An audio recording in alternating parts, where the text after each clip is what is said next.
خلافت آپ کو کہاں کہاں سے حاصل؟ سب سے پہلے خلافت ہم کو مفتی انیس عالم صاحب سیوان کے، جی مفتی نیپال حضور مفتی اعظم ہند کے خلیفہ تھے، جی انہوں نے دی تھی جب میں پڑھتا تھا، یعنی مگر طالب علم کے دوران ہاں طالب علمی کے دوران میں، ہی؟ جی مگر میں نے اس کو ترجیح نہیں دی جی کچھ وجوہات کی بنا پر۔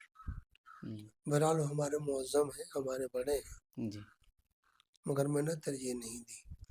پھر بدر ملت ہمارے گھر پر تشریف لائے اور مجمع عام میں جی حضور مفتی اعظم ہند نے جو ان کو خلافت دی، حضور مفتی اعظم ہند کو نوری میاں علیہ رحمہ اور اعلیٰ حضرت سے جو اجازت ملی تھی، اور جو امامہ حضور مفتی اعظم ہند نے بدر ملت کو عطا فرمایا تھا، وہی امامہ حضرت نے مجھ کو باندھا اللہ، ماشاء اللہ۔ ہے۔ جی جی